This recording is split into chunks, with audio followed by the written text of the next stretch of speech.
Yo, what is up, guys? It's your boy MMA Propaholic, and I'm back with another breakdown for UFC Orlando. And I'm going to be breaking down these two baddies in the background, Tracy Cortez and Amanda Ribas. I'm actually let me actually just sum up how I did this weekend.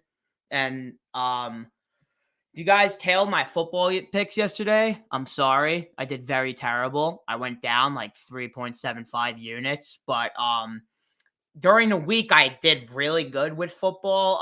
Actually hit all my Thanksgiving props in the first quarter. I went 3-0 that day, and I hit George Kittle earlier in the week. But yeah, yesterday I didn't give out a 4 o'clock slate because I was actually trying to finish up this card. But then I actually ended up going out for my birthday. So yeah, that was nice too. I had myself one hell of a weekend. Celebrated, ate some Thanksgiving food.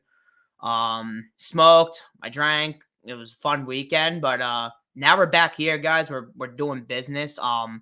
And this fight, guys, I love this stylistic fight. It's a wrestler basically versing a judo backgrounder in Amanda Ribas. Tracy Cortez is 1 year younger. She has a 2-inch reach advantage, guys, and they both fight out of the orthodox stance. Ribas has 3 more professional fights. Cortez is coming into this fight with a 10-1 record, as Ribas is coming in with an 11-3 record. Ribas has 2 more UFC fights than Tracy Cortez, and Cortez is finishing her fights at a 20% rate, as Ribas is finishing them at a 40% rate, which she got her I think she got 2 finishes inside the distance in the UFC, and both of them actually come by submission. Yeah, guys, I love this fight for like so many reasons because Tracy Cortez is, in my mind, the best wrestler in this division. And Weezy and Brady broke this down perfect yesterday. I think it might have been Brady who was talking about the thickness of Tracy Cortez.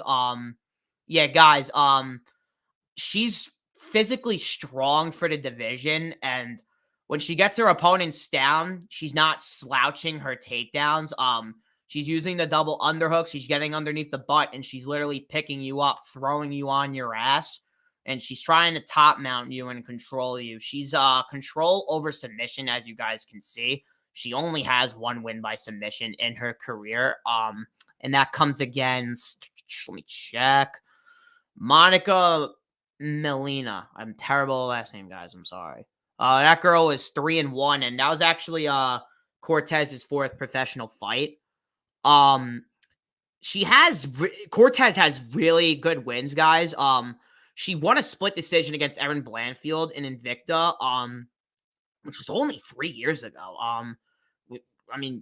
We just saw what Erin Blanchfield was capable of doing when she gets the fight to the ground and she gets a crucifix position. She beat the shit out of Molly McCann. She basically beat her to a bloody pulp. I mean, it was brutal. Blanchfield is looking like a future title contender, guys, and I didn't actually go back and watch that fight because that was the 3rd fight of Blanchfield's career, but I think looking at it now in Tapology, I should have went back into that for that fight, but I watched Tracy Cortez's Contender Series leading up to this fight. Maria Agrapova, she came in. She was fighting for her brother, who just I think her brother like recently passed during that time. She just was basically considering doing this to pay respect to her family, but I think what Tracy really realized in that Agrapova fight is of like really how good she is in control position.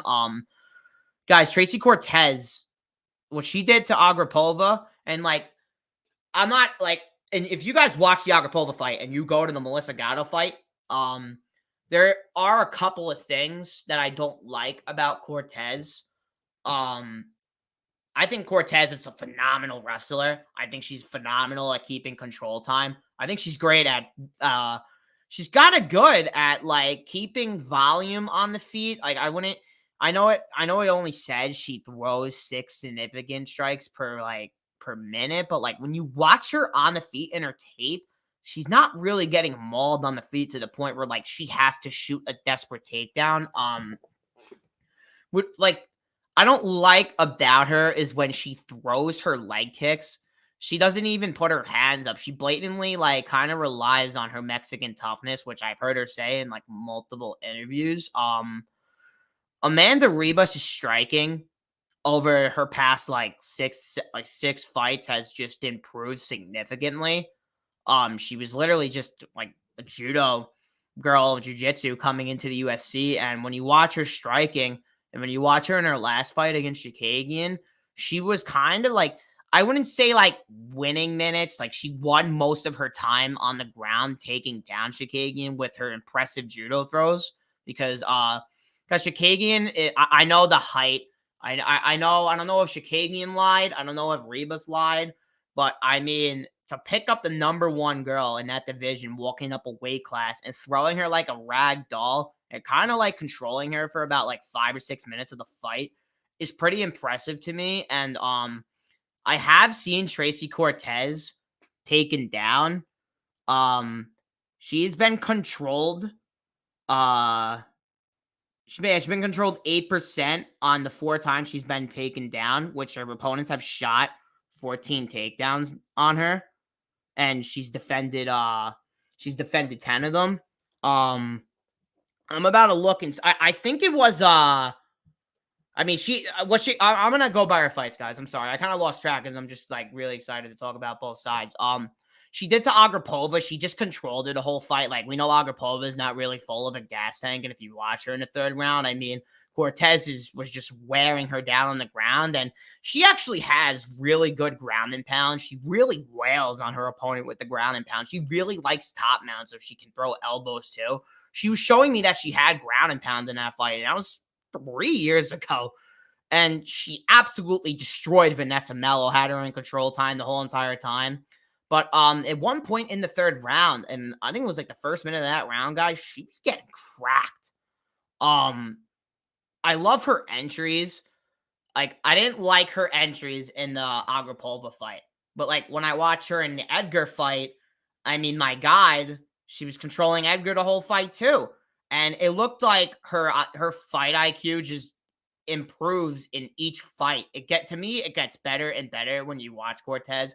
Well, like the more fights that she gets, it's like the more IQ she has, and like the more strategy she could put in, like her striking leading into her double legs. Like I think like, and even in the Justine Kish fight, it was a split decision, which I didn't really like. To be honest with you guys, I didn't agree with a split. I thought Cortez won unanimous. But like, she was getting the reason why it was split was because Justine Kish was doing more damage on the feet and she was landing the more powerful strikes. And like, we know judges have been looking for damage over control time as of late. Tracy Cortez really isn't doing any damage on the feet. I mean, she hasn't landed a knockdown, neither has Ribas. But like Cortez is landing at a 54% clip, and Ribas is throwing 11 significant strikes per minute, landing 4, and she's landing at a 40% clip. I even in the Melissa Gatto fight, like Tracy Cortez, I think she got like reversed. I'm pretty sure Melissa Gatto was actually on top in the second round, but like, I mean, you could just tell, guys, like of how strong Tracy Cortez is, and like how she's able to sprawl out, how she's not able to like put herself into like deep arm bars. Like, I think Melissa Gatto and Stephanie Edgar are like beyond of lethal off their back. And I think they have a better like guard game than Amanda Ribas. I know Amanda Ribas is like jiu-jitsu background, black belt, but like I haven't really seen Ribas in her career like significantly amount like pull guard and like try to go for arm bars. I mean, I saw her do it once, but I mean, she was a -1,000 favorite. And if you ever lay a -1,000 on women's MMA and I find out, please don't let me find out. Don't let me ever find out if you ever lay -1,000 on anything, because if you do, you're just stupid. Please don't do that. You're not getting any value. But like even in the Gatto fight, like the way Cortez was just able to control her, was like really good. And like there is a problem that I see for Ribas in this fight. Like she will accept being off her back.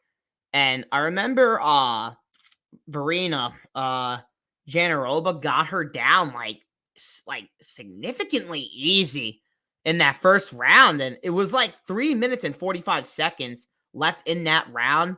Uh, she didn't have she didn't really have a get up game. She was really like she's guys about these jujitsu people like they don't mind playing off their back. Like it's all good when you get the submission, but like if you're in the second round, even if you're in the first round and you're like 2 minutes off your back, I don't know what the hell you're going to expect to get. Like if you watch Tracy Cortez, guys, she's been put in one bad spot. I think it was literally one bad spot in her UFC career.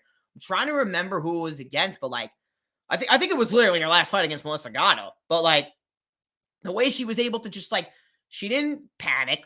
She got out and then she got side control and then she elevated herself to top now. Like training with Brian Ortega, like even like being, I don't know if they're, guys, I don't know if they're married. I don't know if they're boyfriend and girlfriend. Like I seriously don't pay attention to personal life. I just pay attention to what the fuck you do in the cage. It's really the only thing that I care about is what you do in that cage.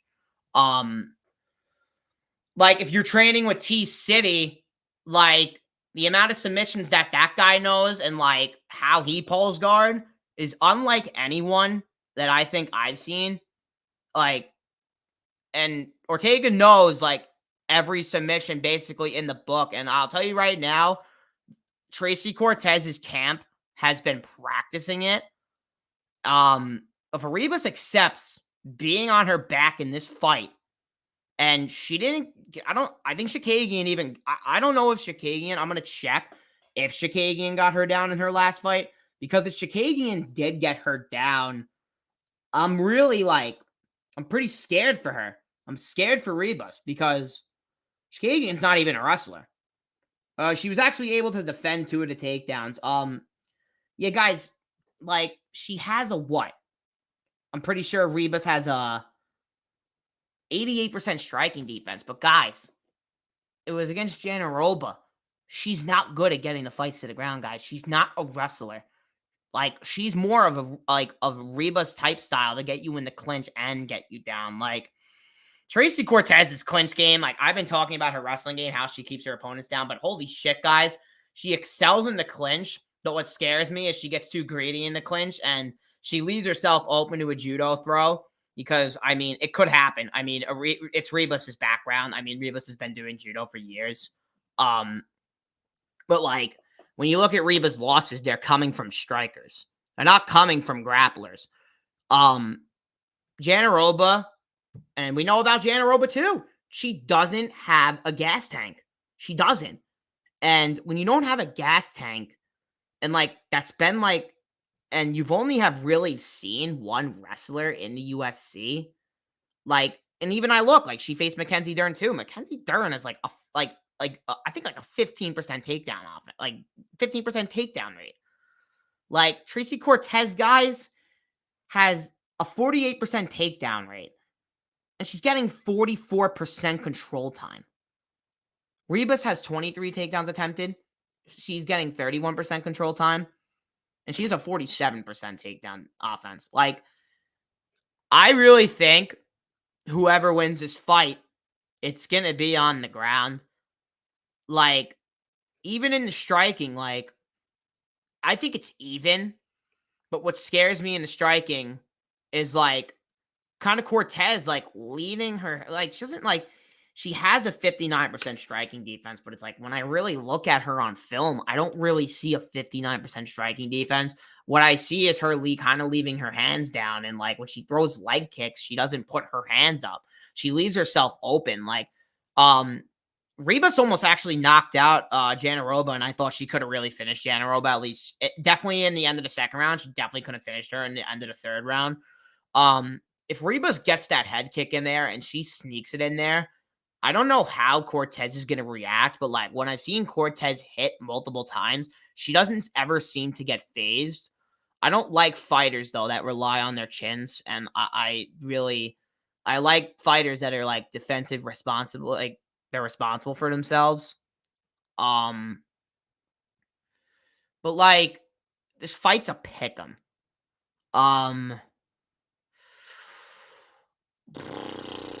I I don't know if I'm going to have a bet on this fight, guys, but like, I kind of have more of a path for Cortez than I do for Ribas.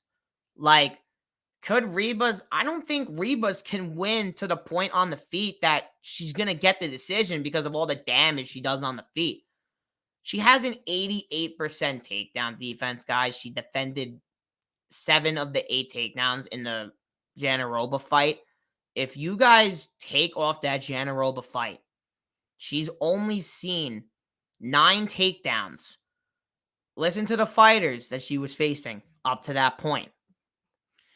Mackenzie Dern, terrible takedown offense, but she can get your back. That's not what Cortez does to get the fight to the ground. Emily Whitmere, absolutely horrific. Randall Marcos, 10-7-1, didn't even attempt one. Paige Van Sant, who she was a -1,000 favorite against, and submitted her with an armbar because that girl sucks and she put her arm in a terrible spot. Marina Rodriguez, who isn't a grappler, who she got knocked out by because she gets into these brawls. Like, Ribas also likes to put herself into bad positions when she strikes, but I don't really see her getting knocked down by Cortez in this fight, so I don't really see that being a problem. And then Chikagian, who she saw 2 takedowns against, who isn't even like a wrestler. It's like I kind of like, I feel that like betting Cortez, like even putting like just like half a unit on her at plus money is worth the opportunity. I don't know if I'm going to get there, but like, I think she has a way better path of victory. Like, I know everyone's going to be like, Amanda Ribas just beat Caitlin Chikagian. How did Chikagian get the win? Guys, this is a complete different fight. Like, Tracy Cortez and Caitlin Chikagian are way 2 different fight styles. Ribas hasn't seen the style of Cortez, and which I really think is going to be an alarming problem in this fight. Because if Cortez gets this fight to the ground and Ribas accepts being on her back, which she did against Janaroba for 3.5 minutes in that fight, I really think she's in deep shit. And I'll tell you guys now, like Janaroba is more of a submission than position. Tracy Cortez is going to do whatever she can to keep position, and she's going to. I think this is a real heavy take. I don't know if people are going to agree with me, but guys, I see Tracy Cortez getting her first finish in the UFC here. And I think it's ground and pound. I really think her ground and pound is to the point, like, she hasn't gotten a finish yet, guys. I know, but like, when you're Ribas and like you've seen 9 takedowns your whole career, and you haven't seen a wrestler this caliber like Tracy Cortez, and Tracy Cortez is only getting better and better and better with her entries and better with her top mount, better with her control time, better with her fight IQ. I don't really see how this fight's pick'em in my mind. Now that I really have sat here and broke it down and have like watched the film and really digged into the stats, guys, I think Cortez, I really think she's a great bet in this spot. I'm kind of convincing myself to take the money line, and like, I really don't want to. There's so many, like, this is a great fight. I'm not saying it's not a great fight, but I think there are better fights to bet on this card. But I also already have 3.5 units down on this card and have 4 track bets. And I'm just gonna let you guys know now. This will be my heaviest card of the year. I think I'm gonna might have 10 units on this card. I'm heavily invested into it. I've only have 2 more fights left to actually tape. But my God, guys, this I'm gonna pick Cortez to win this fight. I'm gonna pick her to win by ground and pound. I'm gonna pick Tracy Cortez TKO via ground and pound. And once that KO prop opens, I'm telling you guys now. I'm telling you now. Bet Rivers. Bet Rivers. I'm waiting. Because I know you're going to drop over plus 2,000. You guys mess up every week on a prop. I'm here. Man.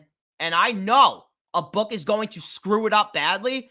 I will definitely be putting her sprinkle of that with her money line. Because I see it happening, guys. Like, I have not seen Ribas in a position on the ground against such a serious wrestler and grappler like Cortez, who picks literally position over submission.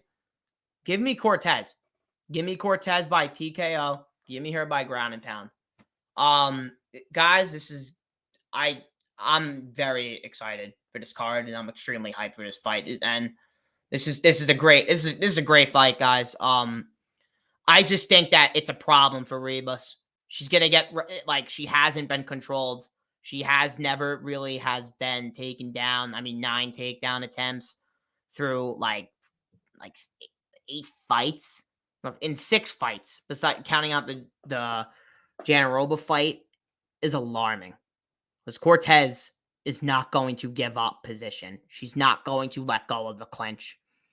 I think she wins this fight, guys. I really do. Now I'm like really confident in her. I'm most likely gonna hit her at plus money. And I'm definitely gonna take that ground and pound. I know I keep repeating myself, guys, but I can't say it clearer enough. I'm confident in her, and I really think that she should not be plus money.